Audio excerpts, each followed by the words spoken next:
안녕하세요. 저는 딸아이를 키우며 소소한 행복을 누리면서 살고 있었는데요. 작년에 한 통의 충격적인 전화를 받아 이런저런 감정에 눈물을 쏟아낸 일이 있었어요. 기구한 제 이야기를 이곳에 풀고 모든 감정 털어버리고 싶어 이렇게 사연을 보내게 되었습니다.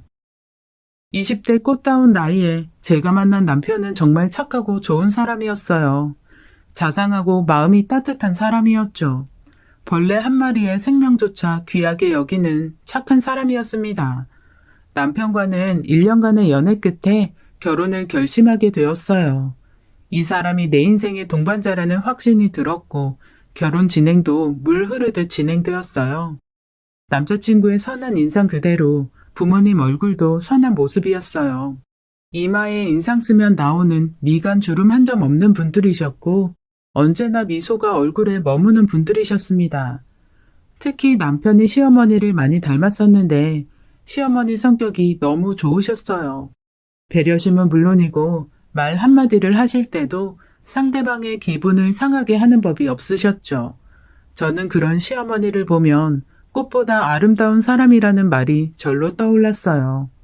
결혼 후 제가 마주한 시어머니는 결혼 전과 다름없이 무척 잘해주셨고 저는 좋은 시어머니를 만나 진정한 가족을 이룬 복받은 사람이라 생각했습니다. 저에겐 부모님이 안 계세요. 어릴 때 두 분 다 사고로 돌아가셔서 보육원에서 자랐습니다. 고등학교를 마치자마자 스스로 돈을 벌기 위해 기회가 되는 대로 열심히 일했어요. 마트 캐셔와 빵집 알바 등 여러 가지 일들을 하면서 저 스스로 자립해 나갔죠. 제가 25살 무렵에 일 다니던 마트가 멀리 이전하게 되면서 어쩔 수 없이 일을 그만두게 되었어요. 저는 다시 일을 구하려고 구직 사이트를 보게 되었죠. 가까운 곳 중에 마트나 빵집 아르바이트 직원 구하는 게 없어서 허탈해하고 있는데 카네이션 파는 알바가 눈에 들어왔습니다. 그때가 5월이었어요. 어버이날과 스승의 날을 앞두고 단기 아르바이트를 구하고 있는 거였죠. 저는 일단 이거라도 하면서 일이 구해질 때까지 기다려야겠다 생각하고 그곳에 적힌 전화번호로 연락을 하게 되었습니다. 전화기 너머로 꽃집 사장님의 상냥한 목소리가 들려왔어요. 사장님은 여자분이셨는데 제 나이와 판매 경험 등 몇 가지를 물으시고는 시간과 장소를 알려주시며 꽃가게로 오라고 했습니다. 제가 찾아간 그곳은 꽃향기로 가득한 아주 예쁘고 작은 아담한 꽃가게였어요. 사장님과 가게 한켠에 앉아 카네이션 꽃꽂이를 하는데 사장님과 이런저런 대화를 하게 되었어요. 나이, 사는 곳 등 이것저것을 물으시다 부모님이랑 같이 사는지도 물으셔서 제 이야기를 들려드리게 되었습니다. 사장님은 제게 혼자서 이렇게 열심히 살고 있으니 하늘에 계신 부모님도 분명 기특해 하실 거라고 좋은 말만 해주셨죠. 사장님과 이런저런 대화를 나누다 보니 한 남자가 꽃가게로 들어왔어요. 꽃가게에 들어오자마자 사장님을 안아주며 인사하는 그 사람은 바로 사장님의 아들이었습니다. 얼굴에 구김살 하나 없이 밝은 미소를 가진 남자였는데 이 사람이 바로 제 남편이에요. 앞으로 제가 사랑하게 될 남자였죠. 저는 사장님과 함께 만든 카네이션들을 그 사람 차에 싣고 초등학교 앞에 가서 카네이션을 팔게 되었어요. 사장님처럼 성격이 참 밝고 심성이 착해 보이는 사람이었습니다. 저보다 3살 많은 사람이었는데 자기를 편하게 오빠라고 부르라면서 저에게는 존댓말을 쓰는 예의 바른 사람이었어요. 꽃을 파는데도 얼마나 싹싹하게 잘 파는지 참 성실하게 일한다라는 생각이 들었어요. 조금 추웠던 봄 날씨에 떨고 있던 제게 가디건을 벗어주며 입고 일하라던 그 사람에게 자꾸만 눈길이 갔습니다. 처음 만난 사람이었는데 이렇게 쉽게 친해진 사람은 처음이었어요. 사람을 평소 경계하던 제 성격이 무색할 정도로 그 사람 앞에서는 경계심은 잊은 지 오래였죠. 지금도 생각해보면 사람 사이의 인연이라는 게 정말 있나 보다 하는 생각이 들어요. 아무튼 그날 팔던 꽃바구니가 2개 남았었는데 어린 학생이 와서는 꽃바구니를 하나 사가지고 갔습니다. 이제 하나만 더 팔면 퇴근할 수 있었어요. 그런데 그때 사장님 아들이 말했습니다. 드디어 다 팔렸네요. 네? 아직 하나 더 남았는데요? 이건 제가 아까 미리 찜해둔 거예요. 이미 꽃값도 다 지불했어요. 아, 그러셨구나. 부모님 거 챙기시나 봐요. 그런 건 아니고, 이거 받으세요. 지연 씨 부모님 갖다 드리세요. 제가 말씀드렸다시피 제 부모님은 이미 오래전에 돌아가셨다는 말을 하려고 할 때 그 사람은 제 말이 끝나기도 전에 제게 말했습니다. 지연 씨 부모님 돌아가신 건 저도 알아요. 그래도 지연 씨 낳아주신 분들이니까 지연 씨가 집에 가져가서 마음으로 부모님께 드리면 어떨까 싶어서요. 제가 감히 어버이날 지연 씨 마음을 가늠하진 못하겠지만 만약 저라면 조금 속상한 마음이 들 것 같아서요. 멋쩍게 그 말을 건네는 그 남자의 따뜻한 마음이 그대로 전해졌습니다. 그날 집으로 가 많은 생각들이 들었어요. 그동안 사는 것에만 바빠서였을까? 왜 난 한 번도 우리 부모님 어버이날 챙길 생각을 못했을까? 그저 부모님이 돌아가시고 안 계시니까 나는 카네이션 살 일이 없다고만 생각했는데 그게 아니었어요. 제가 너무 무심하게 살기에만 급급해 뒤를 돌아보지 않고 살았었습니다. 그날 제 손에 들린 꽃바구니를 집으로 가져와 오래 묵혀두었던 부모님 사진을 꺼내어 그 앞에 놓아드렸어요. 그리고 오랫동안 잊어왔던 그리움의 감정이 떠올라 눈물이 조금 흘렀던 것 같아요. 그 후로도 며칠 더 그 사람과 함께 학교 앞이나 아파트 앞에 자판을 놓고 꽃을 팔았어요. 일하는 시간이 즐거운 건 처음이었습니다. 그저 돈을 벌기 위해 일하러 나가는 게 아니라 그 사람을 만나기 위해 설레어하며 일을 하러 갔던 기억이 나네요. 그리고 스승의 날을 마지막으로 그 사람과는 헤어져서 이제 다시는 보지 못하겠구나 하는 마음 때문에 속으로 몰래 속상해하고 있었어요. 꽃이 빠르게 팔려나가는 게 싫을 정도였죠. 이 꽃이 다 팔리면 더 이상 이 남자를 만날 수가 없겠지 하는 아쉬운 마음이 들었습니다. 하지만 제 맘도 모르고 손님들은 저와 사장님이 만든 꽃들을 예쁘다며 하나둘 사갔고 결국엔 모두 팔려버렸어요. 사장님 아들은 그런 제 맘도 모르고 지연 씨, 그동안 수고 많았어요. 지연 씨랑 일하는 동안 덕분에 하나도 안 심심하고 즐거웠네요. 오늘로 지연 씨 알바도 끝이네요. 라며 마지막 인사말 같은 인사를 건넸습니다. 저는 억지로 웃어 보이며 저도 그동안 감사했어요. 라고 했죠. 잠깐의 어색한 정적이 흐르고 사장님 아들이 제게 말했어요. 지연 씨, 꽃 좋아해요? 그럼요. 꽃 안 좋아하는 여자도 있나요? 그럼 저희 가게에서 일해보는 거 어떠세요? 알바가 아니라 직원으로요. 알고 보니 사장님이 분점을 낼 계획 중이었는데 그곳에서 일할 사람이 필요한 거였어요. 저는 분점이 자리 잡는 대로 그곳에서 사장님 아들과 함께 일하게 되었습니다. 그곳에서 저희 둘의 사랑은 싹이 텄고 1년간의 연애 끝에 결혼을 하게 되었어요. 그때 제 나이 26살이었어요. 돌이켜보면 제 인생에서 가장 빛나고 행복한 날들이 이때였던 것 같아요. 하루하루가 모두 새롭고 즐겁고 행복했죠.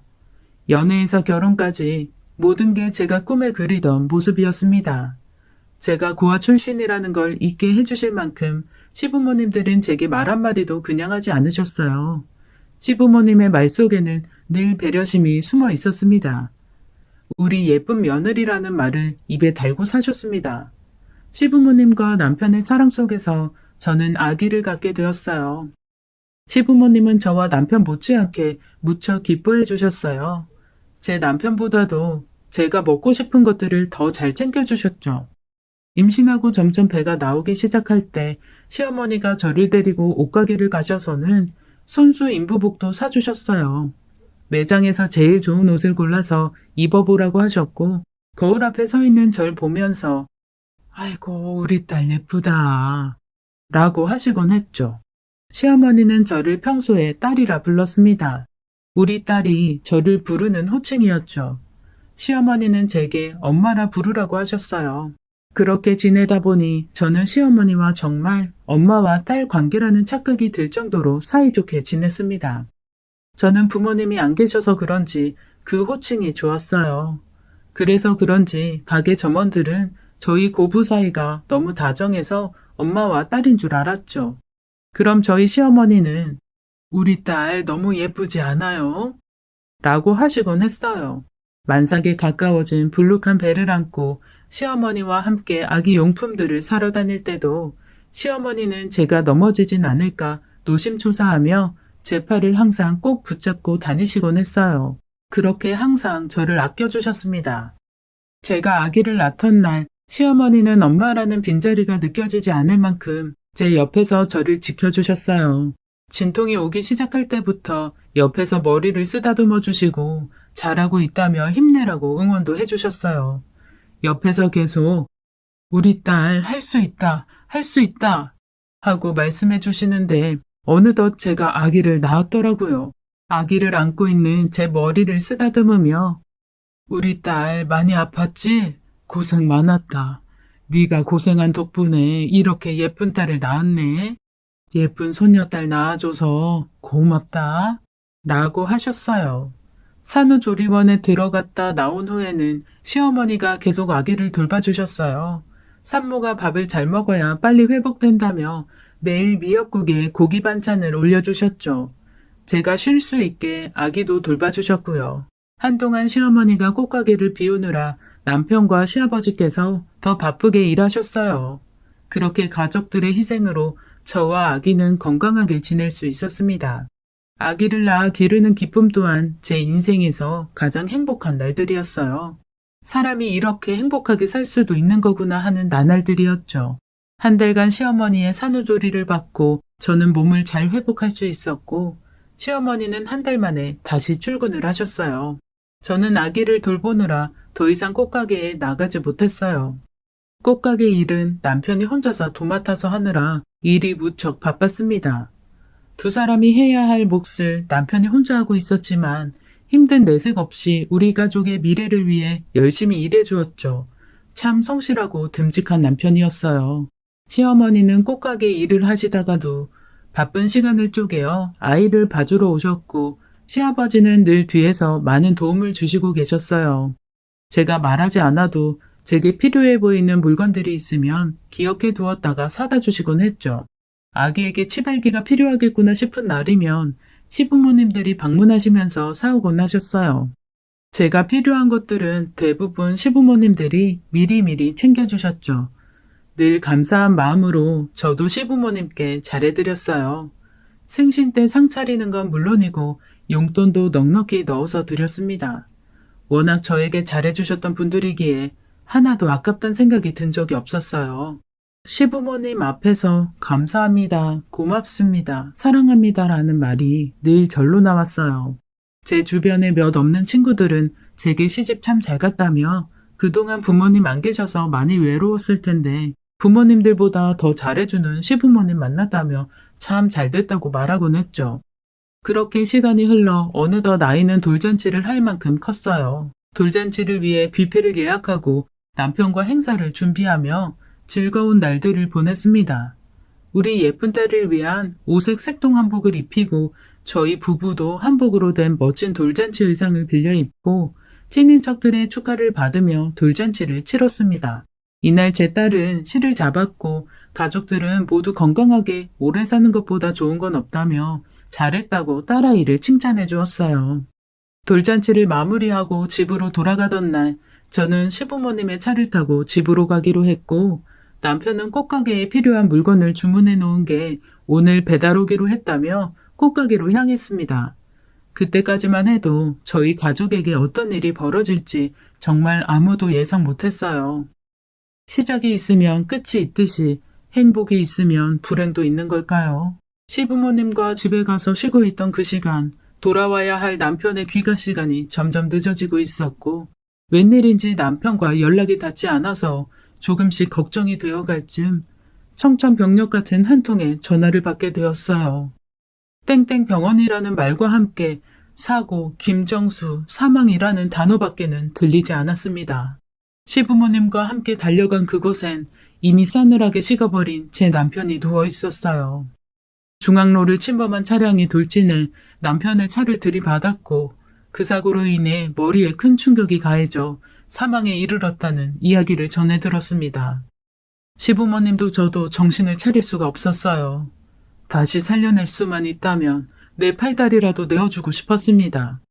그렇게 남편을 허무하게 떠나보냈습니다. 영안실에 누워있던 모습, 장례식장에서 그를 보내주기 전 모습, 화장터에 들어가는 모습, 너무도 많은 눈물을 흘려야 했던 시간들. 그날 이후 저희 가족들은 남편의 죽음으로 인해 슬픔과 고통 속에서 살게 되었어요. 그 시간들을 보내면서 시어머니는 너무 큰 충격에 병이 들고 말았습니다. 유방암 진단을 받으신 시어머니는 가슴을 절제하는 큰 수술을 받으셔야 했고 암투병 기간 동안 제가 시어머니의 병수발을 들어야 했어요. 독한 항암제를 드셔서 늘 메스꺼운 증상에 구토하기 일쑤였고 머리도 다 빠져서 대머리가 되어버리셨어요. 미간에 주름 한 점 없던 시어머니 얼굴에는 점점 주름이 늘어갔습니다. 병마와 싸우는 동안 시어머니는 급속도로 늙어버리셨고 늘 미소 가득하던 모습은 온데간데 없었어요. 그런 와중에 시어머니는 제게 늘상 미안하다는 말을 입에 달고 사셨습니다. 너도 힘든데 나까지 아파서 미안하다. 내가 아파서 네가 고생이 많구나. 저는 시어머니를 보면서 시어머니마저 잘못되면 어쩌나 걱정되는 마음뿐이었습니다. 그렇게 2년 정도 지나자 다행히 시어머니는 점점 몸이 회복되어 가셨고 이제는 건강관리하며 정기검진만 잘 받으면 된다는 의사의 말을 듣게 되었어요. 의사의 희망적인 말에 이제 시어머니 건강만 잘 챙겨드리면서 살면 되겠구나 생각했습니다. 그런데 어쩐 일인지 병원에 다녀온 이후로 시어머니의 태도가 점점 달라지셨어요.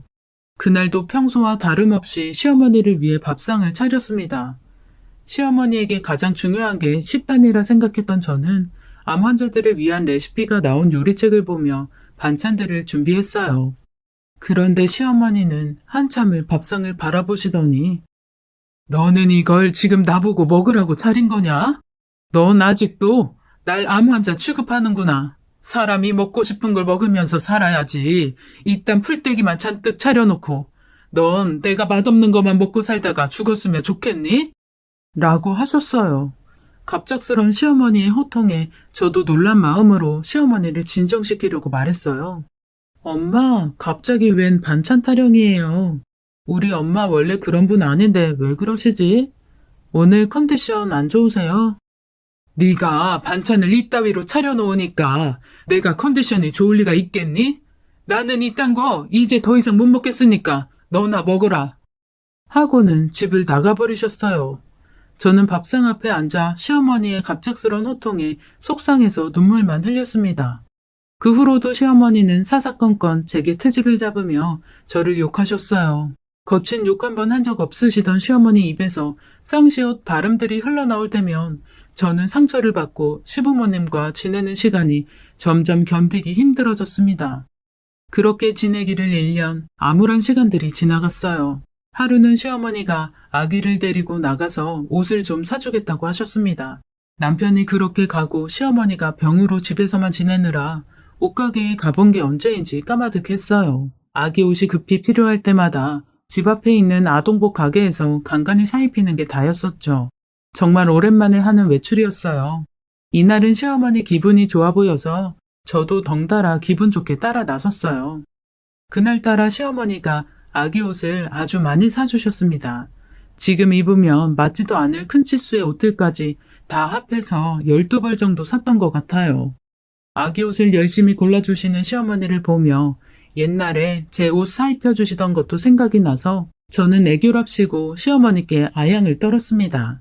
엄마, 아기 옷만 사주지 말고 저도 옷 좀 사주세요. 네? 그러자 순간 제 눈앞에 불꽃이 번쩍 튀었고 눈앞이 깜깜했습니다. 어느새 시어머니께서 손바닥으로 제 뺨을 내리치셨던 거예요. 너는 이제 네 남편 죽은 건 벌써 다 잊었냐? 실실거리면서 내 앞에서 그만 좀 웃어. 그리고 그 엄마 소리 좀 이제 집어치워라. 내가 왜 네 엄마야? 내 아들은 이미 죽고 없는데. 고아라고 불쌍해서 며느리로 받아줬더니 내 아들 잡아먹은 년. 양심이 있으면 네가 내 앞에서 그렇게 웃을 수가 있어? 시어머니는 씩씩거리며 저를 뒤로하고 그 자리를 떠나셨고 저는 매장 직원들의 눈살을 한눈에 받으며 그 자리에 우두커니 서 있었어요. 어느새 차오른 눈물이 발 앞으로 툭툭 떨어져 내렸습니다. 시어머니가 그동안 왜 저에게 화를 내시나 했더니 이런 생각을 갖고 계신 줄은 꿈에도 몰랐었기에 저 또한 시어머니의 말에 엄청 충격을 받았어요. 화장실에서 한참을 아기를 안고 울다가 충혈된 눈을 한 채 버스를 타고 집으로 돌아왔어요. 시어머니는 어느새 집 현관 비밀번호도 바꿔놓으셨습니다. 저는 하루 종일 아기를 안고 문 밖에 서 있었고 퇴근하는 시아버지가 저를 보시고는 집으로 데리고 들어가셨어요. 시아버지와 시어머니는 안방에서 말다툼을 하시는지 고성이 오고 갔고 며칠 후 시아버지가 저에게 충격적인 말을 전하셨어요. 너희 시어머니가 아직 많이 힘든가 봐. 그래서 많이 생각을 해봤는데 아무래도 네가 이 집을 나가는 게 좋겠다. 정수가 운영하던 꽃가게 정리하는 대로 돈 내어줄 테니까 그걸로 터잡고 살 거라.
시아버지의 말에 저는 울고불고 매달렸지만 시어머니가 나와 제 머리채까지 잡는 바람에 결국 저는 그 집에서 나올 수밖에 없었어요.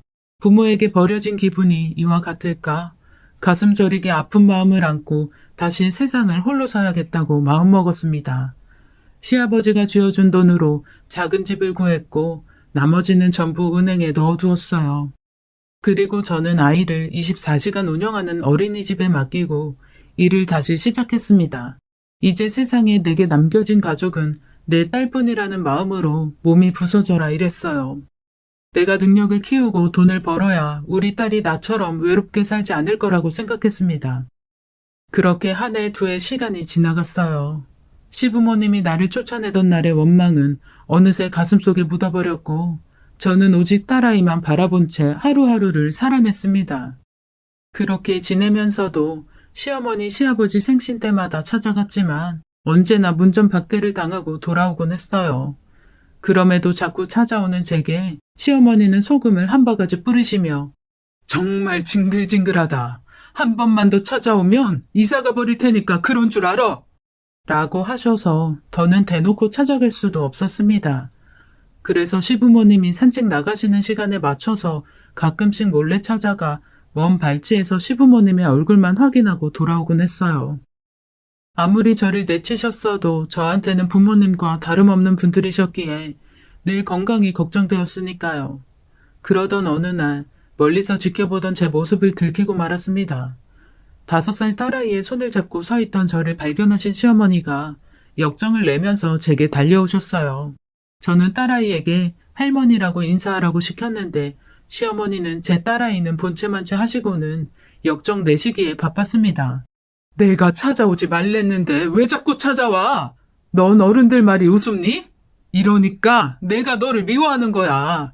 한 번 말하면 말귀를 못 알아들으니까 내가 너 때문에 정말로 이사를 가버리던가 해야지. 정말 안 되겠네. 라고 하시곤 집으로 들어가셨어요. 한 번쯤 손녀딸 얼굴이 보고 싶을 만도 한데 저렇게 역정을 내시는 것보다 제 딸아이를 본 척도 안 하시던 모습에 서러워 그저 눈물만 흘러나왔습니다. 그 일이 있은 후부터는 시부모님의 모습을 어디에서도 볼 수 없었어요. 저 때문에 정말 이사를 가버리신 것 같았습니다. 그렇게 3년의 시간이 흘렀고 제 딸아이는 어느새 8살이 되었어요. 그런데 어느 날 충격적인 전화 한 통을 받게 되었습니다. 이지연 씨 되시죠? 여기 땡땡 공증사무소인데요. 최순영 씨 상속 문제로 전화드렸습니다. 최순영이라는 말에 저는 급한 마음으로 공증사무소로 찾아가게 되었어요. 그리고 그곳에서 저는 시아버지를 만날 수 있었습니다. 어느새 많이 늙어버리신 시아버지는 제게 미안하다는 말과 함께 시어머니가 돌아가셨다는 말을 전해주셨어요. 시아버지는 제게 너희 시어머니 너무 원망하지 말거라. 누구보다 널 아끼고 사랑하셨다. 너에게 거짓으로 모진 말을 할 때마다 눈물로 밤을 지새우고 너를 걱정했단다. 젊은 네가 우리만 모시고 살다가 새 인생 시작하지 못할까봐 일부러 더 못되게 굴었어. 그동안 마음에 상처받았다면 내가 대신 사과하마. 하지만 전부 진심이 아니었으니 마음에 담아두지 말거라. 그리고 너희 시어머니 유언대로 시어머니가 남긴 모든 유산은 손녀딸 앞으로 남기기로 했다. 라고 하셨습니다. 시아버지의 말을 듣는 저는 눈물 콧물이 범벅이 된 채 계속 울기만 했어요. 시아버지께 지금부터라도 아버님 모시면서 살고 싶다고 했지만 시아버지는 너희 엄마가 그렇게 마음 아파하면서 너를 떼어냈는데 어찌 내가 이제와 너랑 같이 살 수 있겠니? 그리고 이제 나는 혼자가 편하구나. 그러니 너도 과거는 훌훌 털어버리고 네 인생 살거라. 라고 하셨어요. 아버님은 그렇게 말씀하셨지만 그 후로 저는 시아버지 반찬을 이것저것 챙겨서 딸아이 손을 잡고 놀러가곤 합니다. 시아버지도 몇 번 거절하시다가 이젠 포기했는지 그냥 받아주시네요. 딸아이도 할아버지가 생겨서 너무 좋다고 합니다. 저는 지금도 저희 시어머니가 너무 보고 싶습니다. 저에게 모질게 대했던 모습보다는 저한테 잘해주셨던 기억만 떠올라요. 엄마보다 더 엄마 같았던 우리 시어머니, 참 꽃같은 분이었는데 너무나 빨리 하늘로 가셨네요. 아마도 하늘에서 제 남편 챙겨주려 빨리 가셨나 보다 싶어요. 부디 그곳에선 두 분 모두 평안하시길 바라며 이 글을 마칩니다. 제 이야기를 읽어주시고 들어주신 여러분 감사합니다. 지금까지 사연 읽어주는 남녀였습니다. 끝까지 함께 해주신 여러분 감사드리며 저희는 다음 사연으로 돌아올게요. 여러분의 소중한 댓글 참여 부탁드려요. 구독, 좋아요는 저희에게 큰 힘이 된답니다. 사연이 재미있으셨다면 꼭 부탁드려요. 언제나 여러분의 하루가 평안하시길 기도하겠습니다. 늘 건강하세요. 감사합니다. 안녕하세요.